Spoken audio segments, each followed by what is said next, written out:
Is it time for a mind shift? If you don't know what that means, then join your host, Dr. Clint Haycock, a former evangelical Christian pastor and Bible college teacher of over 20 years, along the journey of deconstruction and reconstruction of faith, life, religion, and spirituality.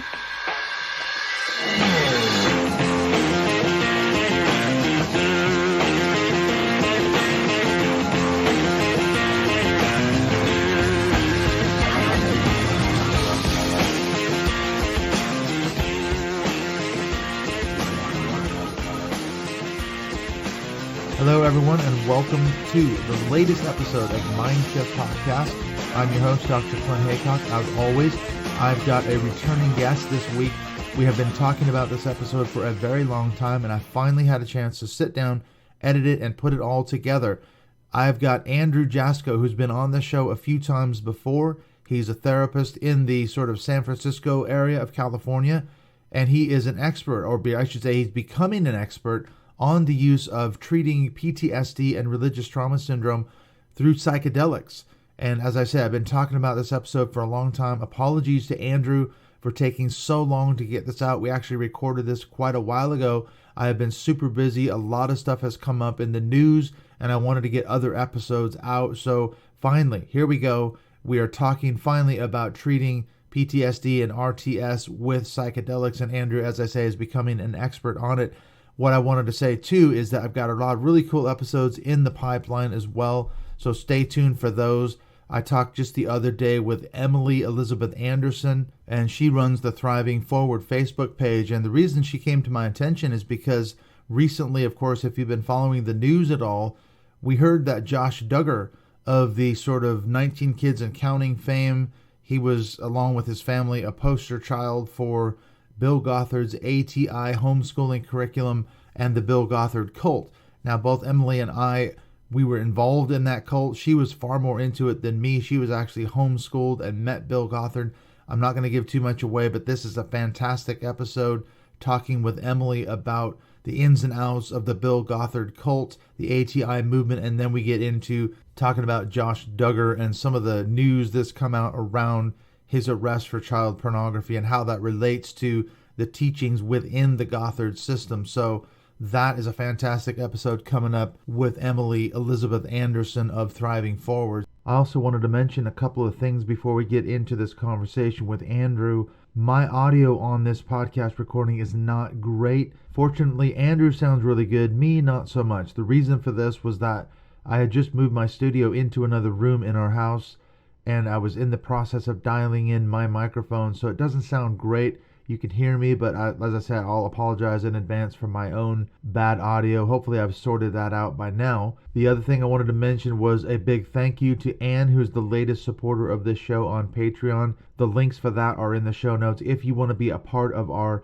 ever-growing, ever-expanding community, really supportive, helpful community. In fact, as I'm doing this recording, we are going to have our patrons only call for the month of May coming up this weekend, and then later on we've got a Mindshift Zoom call, which again is for people who support the show on Patreon, our closed Facebook group.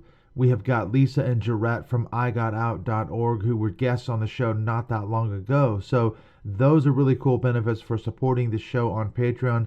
If you want to find out more about that, how you can join our community, the links to that are in the show notes. So let's get on into this discussion with Andrew Jasko. Finally, apologies to Andrew for taking so long to get this episode out, but I think you're really going to enjoy this chat with Andrew as we talk about treating religious trauma syndrome with psychedelics.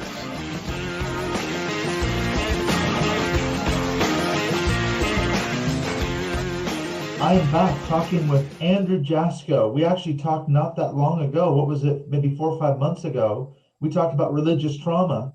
So we're going to revisit that, but with a new twist this time. So welcome back, Andrew. Hey, it's great to be here.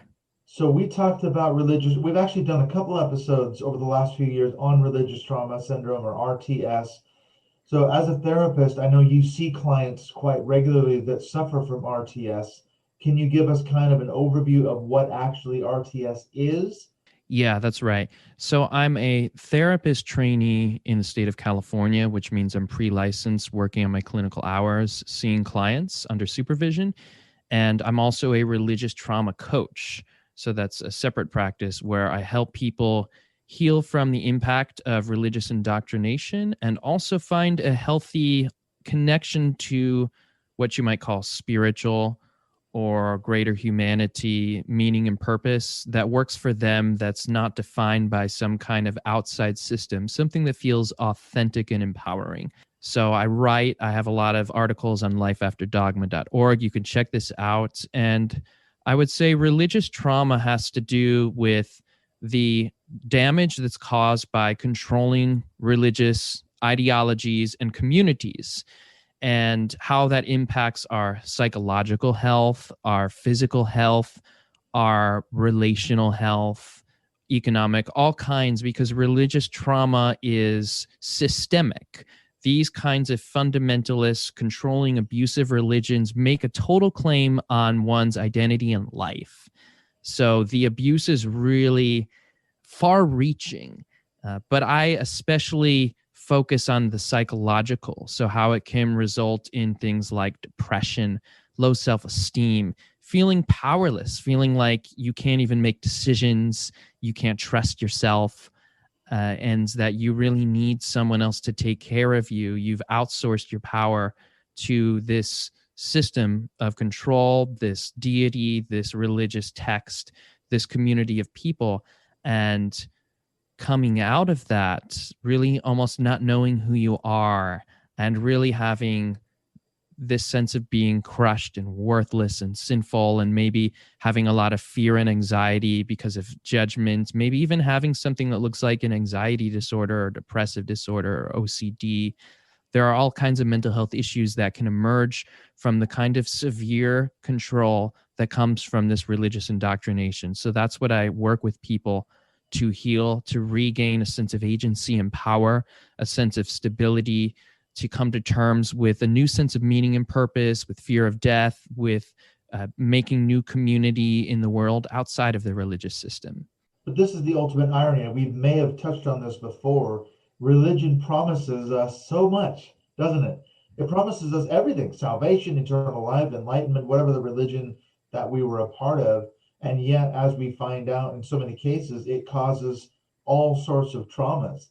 I mean, doesn't that seem like the ultimate irony? That a system that's supposed to be freeing and we experience forgiveness and healing, and it actually does damage.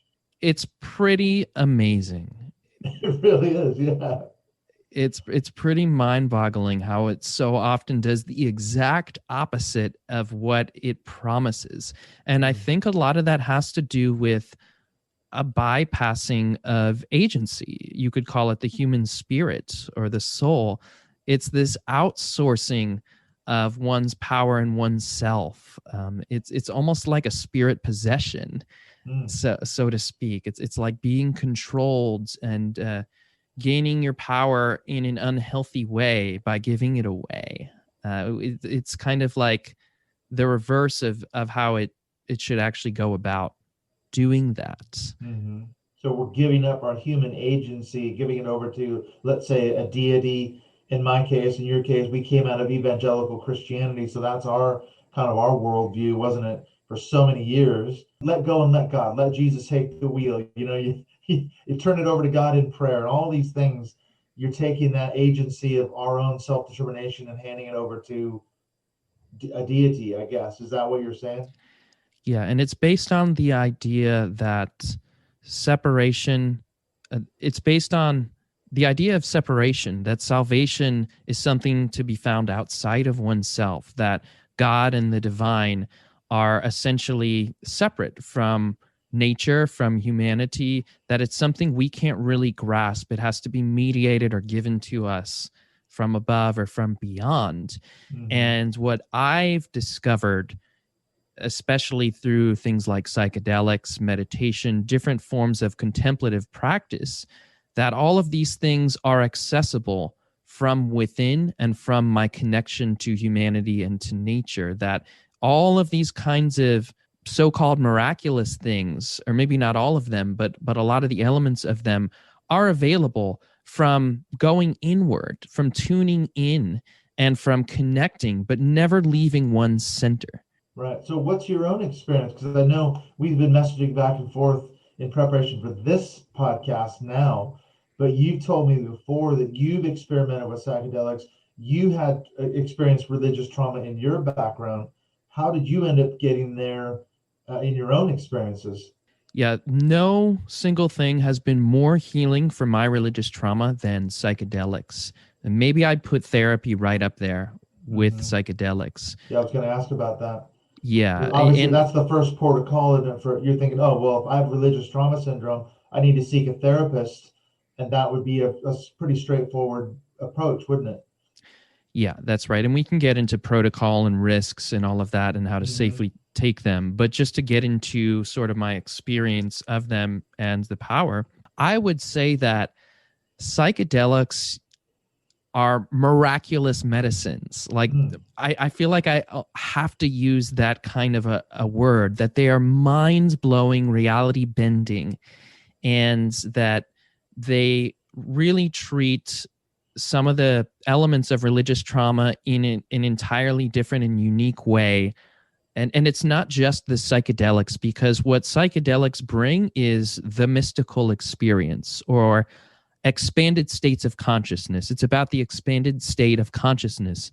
And this is not so much about the drug or the molecules, because psychedelics interact with our brain chemistry, our natural brain chemistry. It's almost like they flip a switch in the brain and access these brain states that can happen with other methods too, like meditation, sweat lodges, shamanic drumming, sound healing. There are other ways besides psychedelics to access these same kinds of expanded states of consciousness that are basically inherent to our brain chemistry and our humanity.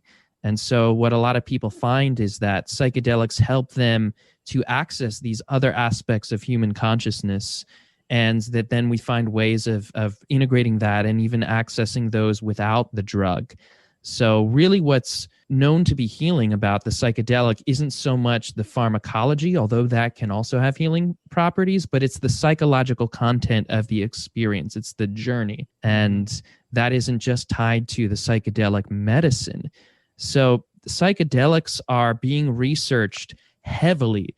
It's being called the psychedelic renaissance right now, the age of research that's happening, because they've been shown to be incredibly effective to treat a host of mental health conditions and disorders like major depressive disorder, OCD, things like anorexia, drug addiction, especially drug addiction. And the list goes on and on and on of their applications. And they're shown to, psychedelic assisted therapy for PTSD, treatment-resistant PTSD, for instance. MDMA is being used with psychotherapy.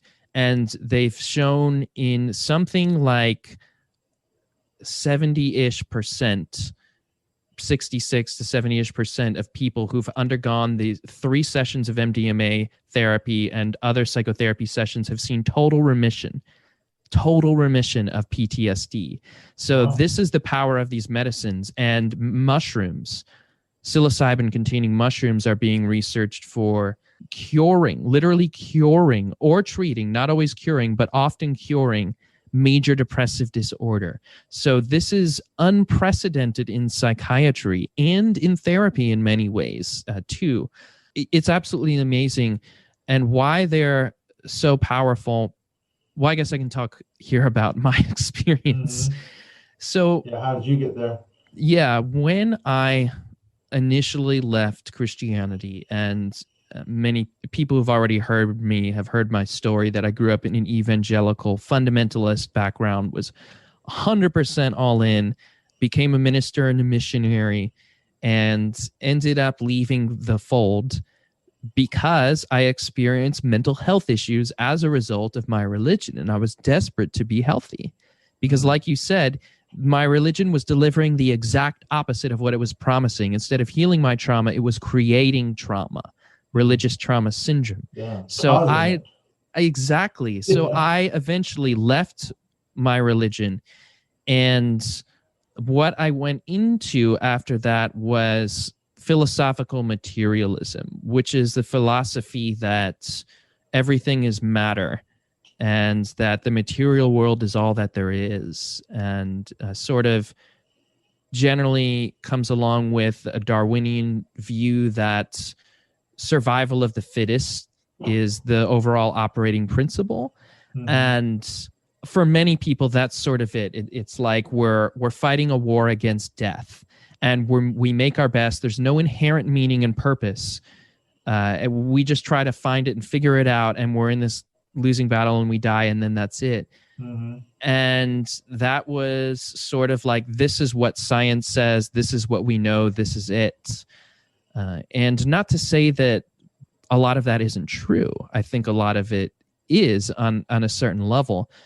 But what that was like experientially for me, and I think for a lot of people, was pretty devastating, was really bleak. Like this fall from this total grandiose, very meaningful, very purposeful view of the universe where we're all connected. We all have, there's this divine plan happening. I'm never alone, into boom, reality's the opposite. There's no real spiritual thing. It's all what we see and feel, and we're alone, and death is it. And that's really it. And you just got to kind of figure out a meaning that works for you. So this was very traumatizing in and of itself, feeling like I felt disconnected. I felt like I was alone in a random, meaningless universe, and in this battle against death that I couldn't win. It felt very nihilistic. Like, what's the point of anything? We just live and die, and then we're just playing this game, sort of. And it was like show sort of thing. Yeah, exactly. You gotta keep rowing even though it's pointless. Exactly. And it was sort of like rationality was lifted to the highest principle of existence, that you just have to make the most logical choices, that we do our best with our mind elevated to the highest place. And so I started taking psychedelics actually through my exposure to Burning Man, this festival. And I was amazed. My mind was completely blown. And I found that it really helped me heal from depression, just the depression and the fallout of leaving that religion, from self-esteem issues, and from anxiety, from my fear of death. And it helped me gain a new sense of meaning and purpose. So I think for a lot of people who leave a religion, they often find healing in many areas, but I think the sense of meaning and purpose and connection to something that feels greater, and really a why to why we're here, it can often be missing in one of the last things, or left out entirely. And also dealing with our fear of death, with a sense of aloneness and isolation. And so for me, this completely reversed that. So I think many people never move from healing into a sense of vibrant aliveness, like a vital sense of purpose, and you could say joy and love, and something that was really promised in religion, and I think is available to us, and that it's easy to stop short of these things.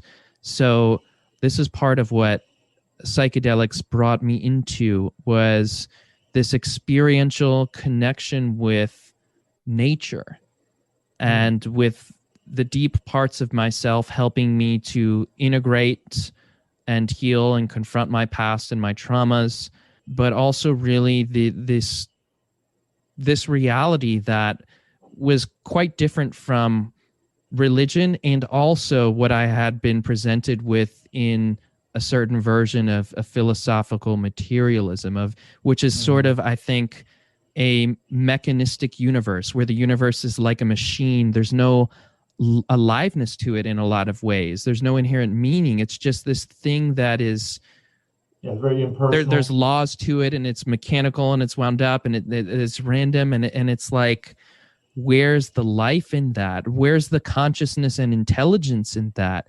And I think that worldview was really almost like we're separate from nature. And the languaging of it is that too, like we're destroying the environment. suggests that we're not a part of it. We're literally destroying ourselves. And like we're the intelligence trying to master through our technological advancement this dead, unintelligent universe. So it's like we emerged from this universe. Our intelligence has emerged from it. We're intimately connected to everything else that's happening here. The universe peoples. The universe gives birth to consciousness and intelligence. And what many people who experience the psychedelic experience find is that there's a way in which our consciousness is expanded and can actually connect with a sense of aliveness in a tangible way that's actually outside of the mind. That the universe is not something that is just out there in a way. It's in here and we're connected to it. So psychedelic can help us get there. But now going back to your own experiences, you were talking about you took some psychedelics at Burning Man. So it wasn't part of an actual course of therapy, was it? I mean, Burning Man isn't exactly what your therapist wouldn't prescribe. Hey, spend a weekend at Burning Man and take some psychedelics. So how did you come to this kind of more therapeutic side of it as a therapist? Yeah, that's right. And the reason for that is because they've been criminalized and stigmatized so heavily in our society. And there's a whole historical reason for that as well. But psychedelics have been used around the world for thousands of years and held in a very reverent way as healing medicines, as spiritual medicines that help to connect people with each other and with nature itself. And to really help us to understand that we have a role to play in this evolution thing, that evolution itself is purposeful. Something is happening here that's greater than our intellectual understanding of it, and that through accessing that, through connecting to it, we can find our own personal healing and evolution and our space in that. So for me, I just discovered it from what I heard about it, from people telling me that how powerful they were for their own healing. And I discovered it on my own, that these were so potent in transforming my life and helping me to confront and heal from my fear of death, my existential dread and isolation, aloneness, feeling separate. And then I discovered after the fact that they were being heavily researched for use in therapy, and that they had in fact been researched for many decades before. But now it's finally becoming a more acceptable thing, and they are legal in certain settings as well. They're legal for usage in therapy. They're legal in certain religious contexts. So there are churches. They're not really churches in the traditional sense, because basically they're people who hold ceremonial spaces and safe containers for people to experience this. And it's held as like a sacred experience. So through that, they're able to have the right to practice under religious freedom, which is how it should be anyway. We should have the right to explore our minds and spirituality and healing through the use of plants that grow naturally. But I discovered that they were being used therapeutically after the fact, but it's obvious from the experience when you're directly healing your traumas and being guided by this medicine or this experience that's literally unraveling your traumas and your history and bringing you into an experience of meaning and purpose and healing on its own. That is the psychedelic journey is in itself a therapy. It's basically an intensive kind of therapy session combined with these mystical, spiritual type elements. And again, if you're not comfortable with the word spiritual, it's how people tend to describe the experience, because it sort of expands our concept of the material realm and our state of consciousness, and gives a sense of reverence and sacredness and profoundness and transcendence. So you don't have to use that term if you're not comfortable. It really has nothing to do with one's religious predisposition or lack thereof. It's what I say is, like, if you're drawn to these medicines and you're doing so in a safe way, you're aware of the risks and all of that, then what matters is the experience. What you make of it is up to you. I'm more concerned that people are finding their healing and transformation, and what you say about it and the philosophy is sort of a different thing and not the primary thing. Mm-hmm. But what are the risks? Because you mentioned earlier the stigma attached to it. And I was thinking when you were describing some of these experiences, my mind goes back to guys like Timothy Leary and other people, a few decades back, and they promised so much.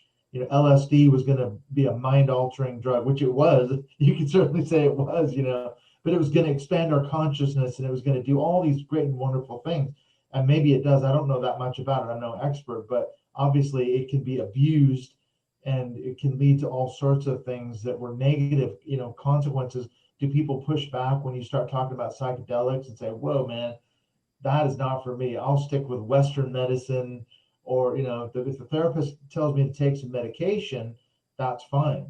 I'll take medication for my anxiety or my PTSD or depression.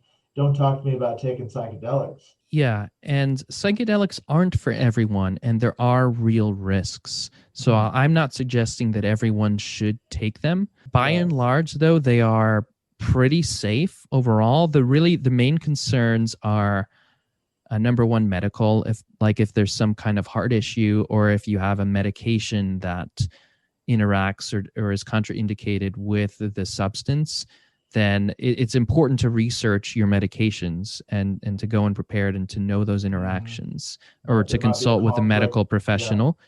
So that's one thing. And also the way in which you take the psychedelic. So when people take a psychedelic, they're brought into these expanded states of consciousness that for the uninitiated person can sometimes be scary or difficult to navigate, and can bring up our fears. And part of the healing is often facing some challenging emotions or fearful things and having healing in that with what comes up.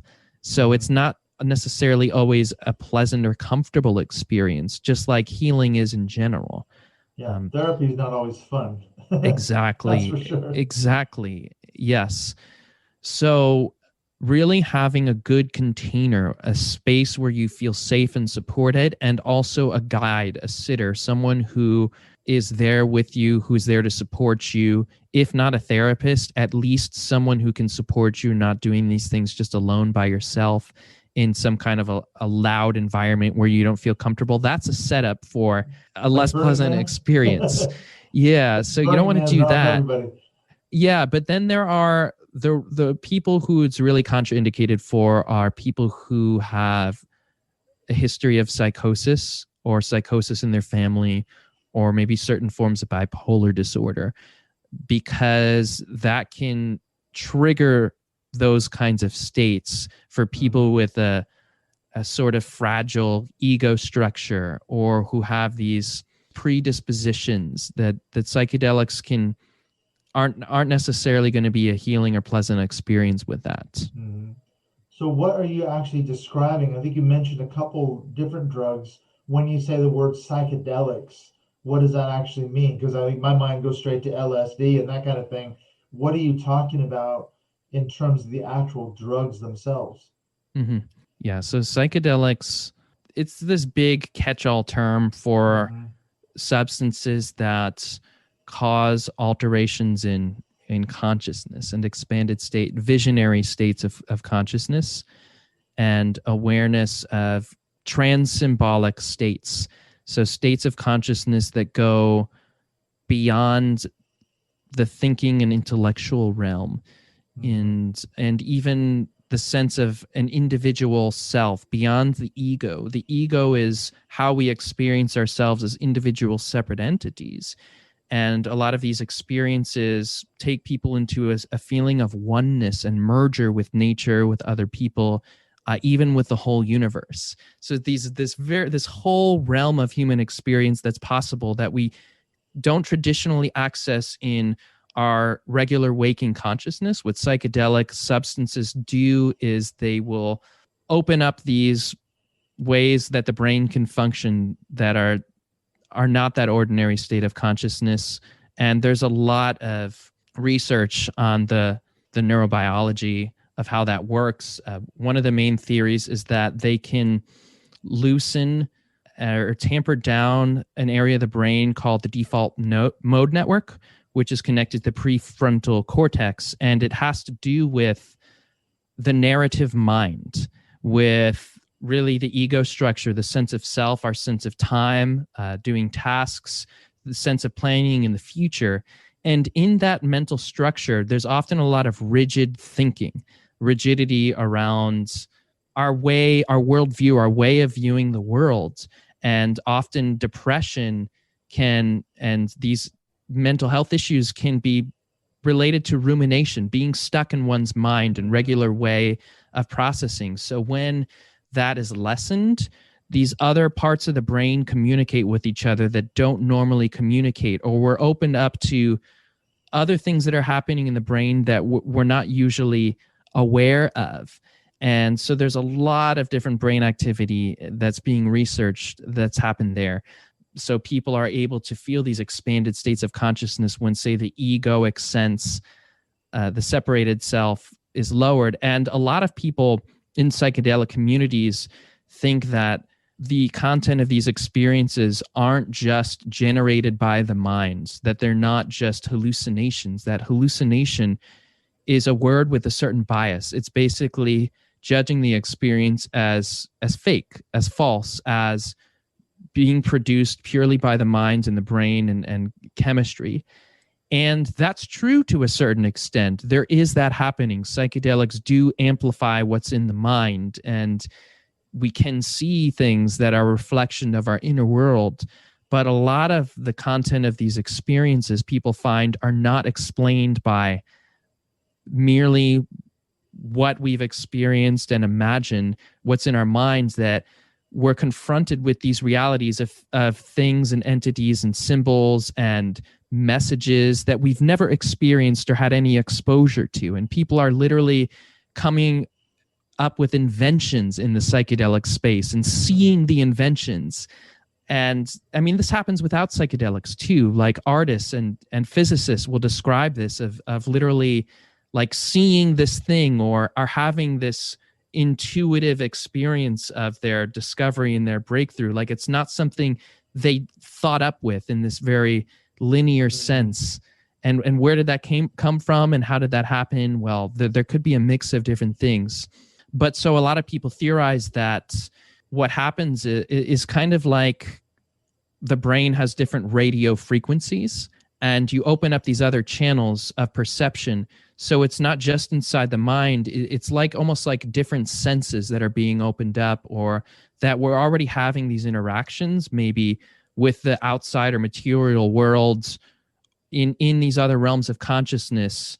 There might be a real interaction that's happening there that we're able to perceive through the psychedelics. So it's both and, I think. It's a whole new realm of possibilities. What about PTSD? Because we talked last time about the correlations between religious trauma syndrome and things like PTSD, or just general trauma that's not attached to religion, like combat veterans and things like that. Someone sent me an article maybe a couple of years ago about some police officers in Canada that were suffering from severe PTSD because of their work.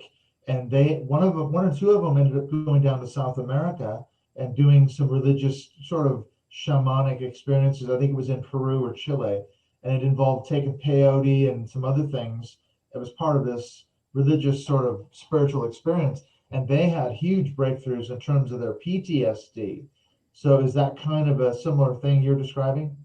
Yes, PTSD is being heavily researched for psychedelic treatment. And I mean, I am involved heavily in the psychedelic community. So I go to events all the time. I'm part of many groups and organizations that are actively researching these things and actively taking them and exploring them and coming together and talking about our experiences. So PTSD is one of them. And we can go into really how psychedelics heal here. What do they actually do? So psychedelics are the drug that don't drug away your problems. It's almost the opposite. Like I said, it's a therapeutic experience. They make you face your problems. Right. Not the usual problems. So it's deep digging. You won't be able to avoid them. But that's not necessarily a reason to be terrified either, because it's a healing process. So like I said, we can often get to these states through other means. And a lot of mystical traditions have developed practices that are not widely integrated into a traditional Western paradigm, because we've, I think, rejected these practices as unscientific because they contain elements that remind us of our historical religious trauma that we've kind of dubbed as bad or evil or sinful, almost in a way, the reverse of what religion did, because they don't fit that kind of a frame easily or neatly. But now we're beginning to reintegrate them. Now scientists are taking these very seriously and studying them, and we're bringing together a lot of traditional indigenous wisdom, a lot of the wisdom of mystical frameworks and contemplative practice within Eastern traditions. So I think what's beautiful is the integration that's happening around these things. It's not an either or. It's not a rejection of science in the Western framework or a rejection of these other traditions, but it's a critical integration of all of them. And we have things to learn on all the angles. And what happens in expanded states of consciousness is the direct experience takes us directly to the core of our wounds.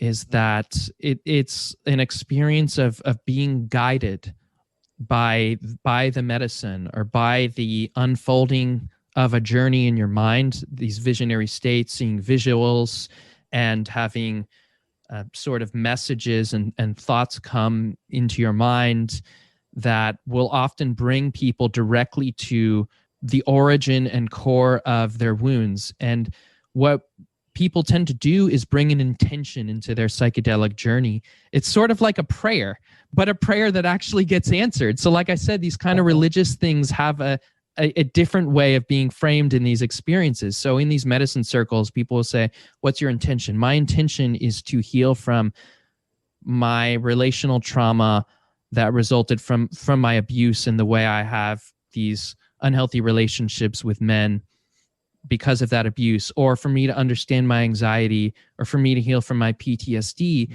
And so it seems that intention tends to get answered, that tends to get addressed then in the psychedelic session. It's almost like the medicine itself is experienced as a guiding consciousness, and shamans call it an entity, an intelligence, or a spirit. And that actually is the felt content of the experience. Again, you can conclude what you want. I don't think it matters. So maybe it is just your brain. The end result is the same, is that there's this experience of being guided into these key moments of one's life when, say, maybe you had a trauma that resulted in your addiction.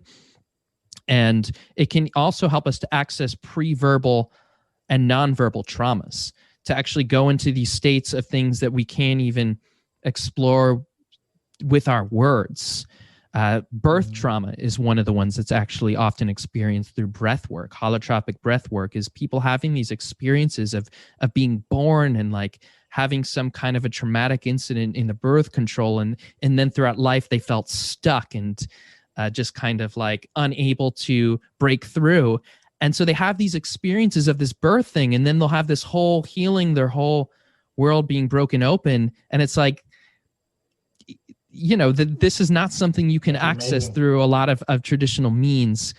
So, and these expanded states open up nature's healing process. And it's almost like healing is an intelligent and a natural process that has its own wisdom to it, and that the psyche knows how to heal itself and how to unfold and how to guide, and that this is facilitated through this experience.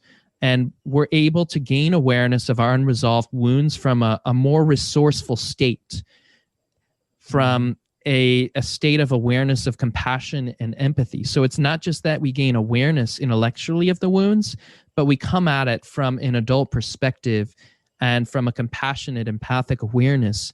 And then the psychedelic experience tends to bring people to a state of catharsis and a new emotional state, some kind of a gift out of the trauma, some kind of an experience that brings the thing from trauma and disempowerment to a sense of empowerment, a new narrative, a new meaning behind it. So it's sort of this all-in-one package, this cleansing and then repurposing and renewal and life vitality. I think that's on the other side of trauma that we often don't get to through traditional means. Often people can access their traumas and know what it is and still be stuck in it. And this tends to take people to that other side too. Yeah. Well, what would it look like? I mean, walk me through it. Like if I was coming to you as a client suffering from PTSD or RTS, and we determined that I was a good candidate for a course of treatment involving psychedelics, is it a guided experience? I mean, I know there's many different kinds of experiences. It's not a one size fits all, but you're not going to just give somebody something and turn them loose on the streets, are you? Is it a guided thing? How does it actually work? Yeah, great question. So people who guide psychedelic ceremonies, whether they're therapist or some other kind of practitioner working in the underground, and I fully support people who are underground practitioners, because while these substances are being researched, people are dying and suffering because of their mental health. And part of me think we don't have time for this on some level, and that people have been working in these healing arts for centuries and their work is needed. So I fully respect the risks that they take. But there's also a lot more mainstream acceptance of these things. I mean, ceremonies are being advertised online, and there's people are getting pretty bold because of the awareness that's happening. So when someone comes to a ceremony, I mean, typically there's some work that's done beforehand, and in all therapy settings, they'll have some sessions with the client beforehand, kind of going into it, preparing, understanding what can happen, what kinds of experiences you can have, how to relate to those experiences. So like if a difficult emotion comes up or some kind of fear or some kind of image that you don't like, you can't stop the experience like in normal life. But what you can do is relate to it differently, relate to it with a sense of curiosity and observe the emotion. Oh, this is fear. This image I don't like. That's interesting. And ask it, what can you teach me? What do I have to learn from this? And really learning to relate to our emotions differently, which is invaluable in real life too. That lesson that fear isn't bad, that shame isn't bad, that it contains a lesson within it. And often what's happening there is we're being shown our fears and unpleasant emotions so that we can heal them and to gain an understanding of what's happening in our unconscious mind. But so typically what happens is that there's an initial phase of the psychedelic where it's like an autobiographical phase where people start to see and understand the trajectory of their mental health issue, how it developed, the stories that they've believed in, their thinking around it, their limiting beliefs around it. That starts to come to the surface, and people, more or less, the therapist supports and guides it out. The person itself gains the awareness of the healing processes happening in their mind. And then there's a stage of the psychedelic where it comes on more powerfully, depending on the psychedelic, where there's more of a visionary stage. And the role of the therapist is to just create a safe, comfortable environment to check in with them. Typically, the person lies down with eye shades on and there's music playing and just really surrenders to the experience and to the journey. And by the way, most of this, the experience is blissful and healing, I think, most of the time. And I'm saying that these fearful kinds of things can come up and that it's not always pleasant, but it's generally pretty awesome and pretty mind-blowing. And what in studies, people report these experiences to be some of the most profound and life-changing experiences of their life. They have a sense of awe and wonder and just profoundness and connection and mystery. So again, some of these kind of religious type experiences that we were promised, that I was promised, that I never experienced until I left my religion. I never experienced them until I went to psychedelics and through these means that are basically all demonized. And mysticism is demonized mostly. and forbidden. And I think for good reason, because it takes people into a worldview that tends to bring them into empowerment, into a sense of themselves. That's the opposite of where the religion wants you to go. Yeah.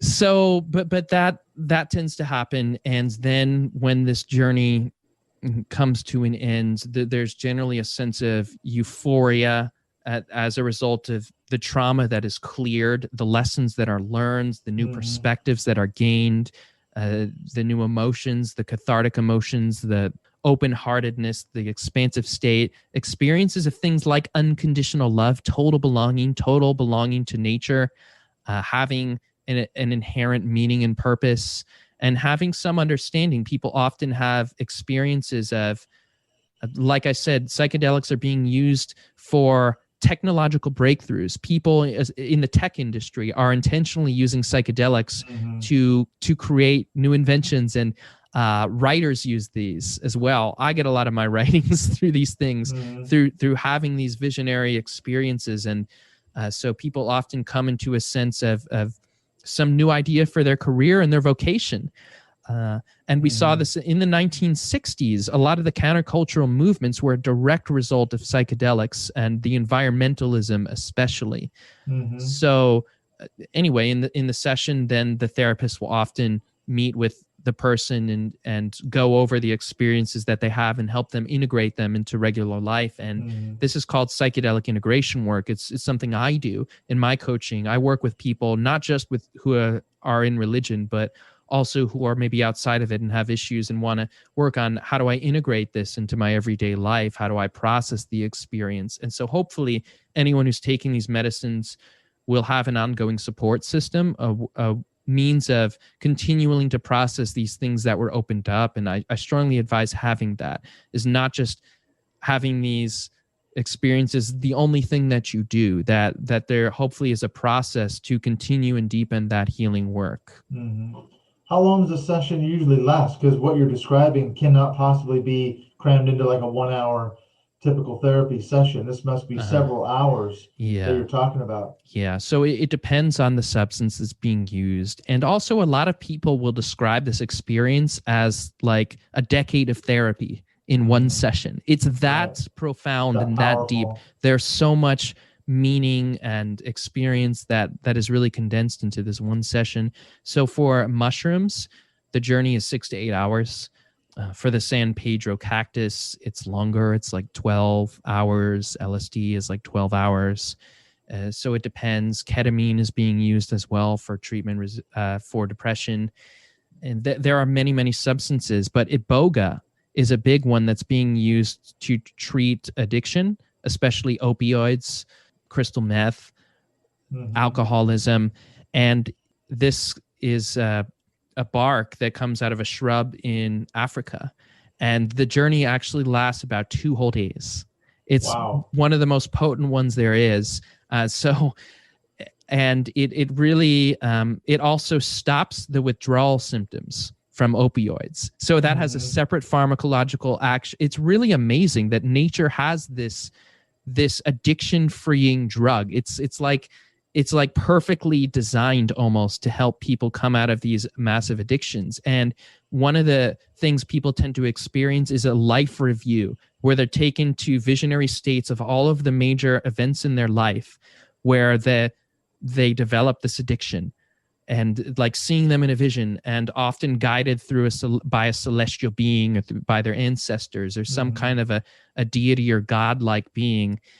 And really having these profound states and these profound insights. And then there's often a period of sobriety that's available for months that people will have, where they're able to have this window of time where they can make the changes they need to make. Again, because the drug itself doesn't do the work.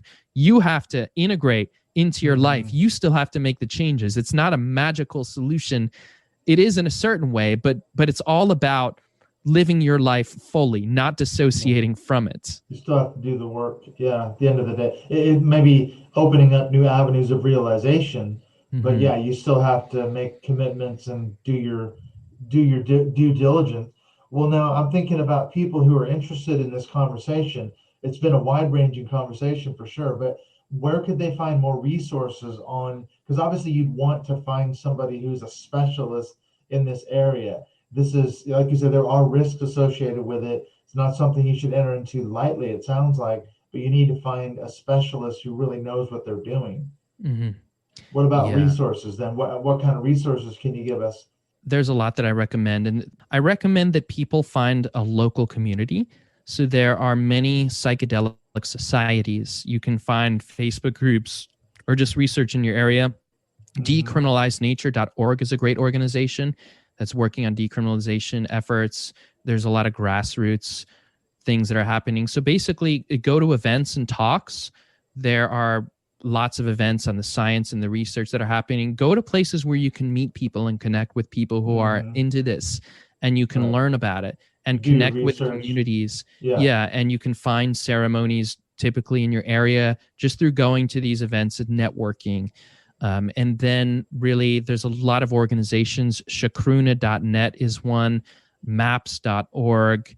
The Third Wave is another one. There are so many. There's really infinite books and resources. I can give you some more as well. There are a lot of great books on the subject. So it's easy to find the resources and then to connect with, again, a live person who has training and who has experience.